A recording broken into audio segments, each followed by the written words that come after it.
തൃശൂർ പൂരം കലക്കലിൽ മുൻ city police commissioner Ankit അശോകിനെതിരെ മെഡിക്കൽ സംഘത്തിന്റെ മൊഴി. ആംബുലൻസ് MG റോഡിൽ ഓടിയത് മെഡിക്കൽ സംഘത്തോട് അങ്കിത് അശോക് ഫോണിൽ കയർത്തു. ആംബുലൻസിനകത്ത് പോലീസ് ഉദ്യോഗസ്ഥനായിട്ടും മെഡിക്കൽ സംഘത്തെ ശകാരിച്ചെന്നും ആരോപണം. പൂരദിനത്തിൽ സ്വരാജ് റൌണ്ടിൽ ഡ്യൂട്ടിയിലുണ്ടായിരുന്ന ഫയർഫോഴ്സിന്റെയും മൊഴി പ്രത്യേക അന്വേഷണ സംഘം രേഖപ്പെടുത്തി. തിരുവമ്പാടി ദേവസ്വം സെക്രട്ടറിയുടെ മൊഴി തിങ്കളാഴ്ച രേഖപ്പെടുത്തും.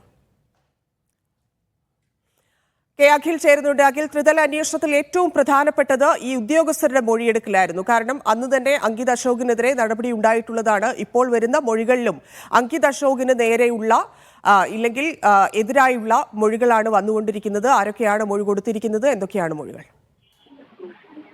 ധന്യ, പ്രധാനമായി ഇപ്പോൾ മൊഴി നൽകിയിരിക്കുന്നത് ഫയർഫോഴ്സ് ഉദ്യോഗസ്ഥരും അതുപോലെ തന്നെ ഈ മെഡിക്കൽ ഉദ്യോഗസ്ഥരുമാണ്. ആ മെഡിക്കൽ അന്ന് ആ സമയത്ത് ഡ്യൂട്ടിയിലുണ്ടായ അടക്കമുള്ള DMO ഓഫീസിലെ 3 ഉദ്യോഗസ്ഥരാണ് മൊഴി നൽകിയിരിക്കുന്നത്.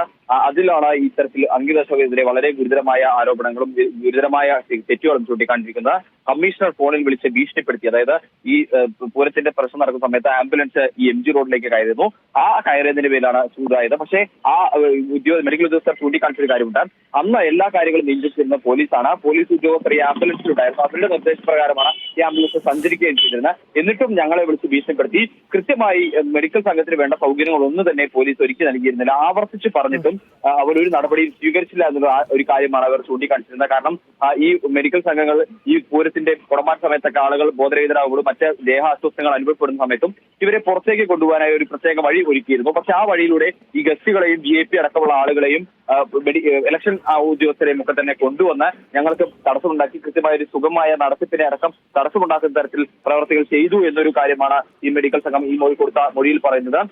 ഇതൊക്കെ തന്നെ ഈ പോലീസിന്റെ എതിരായി വരുന്ന പോലീസിനെ നടപടികളുമായി ബന്ധപ്പെട്ട കാര്യങ്ങളിൽ വരുന്ന മൊഴികളാണ് നൽകിയിരിക്കുന്നത്.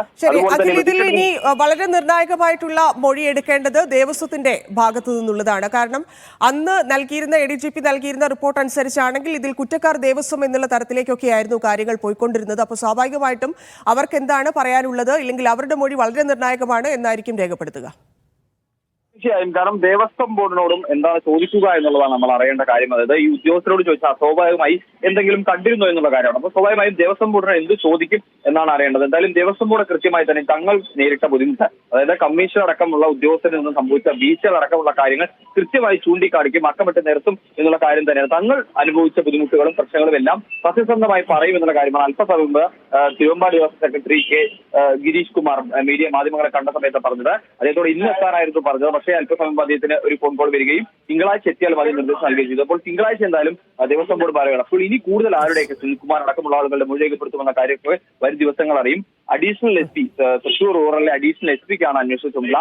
തൃശൂർ സിറ്റി ജില്ലയിൽ വരുന്ന ഉദ്യോഗസ്ഥരല്ല ഈ ചുമതല നൽകിയിരിക്കുന്നത്. Additional SP Thrissur rural additional SP-ക്കാണ് ഈ അന്വേഷണ ചുമതല നടത്തിക്കൊണ്ടുള്ള അന്വേഷണമാണ് എന്തായാലും നടക്കുന്നത്. ധന്യ. ശരി അഖിൽ.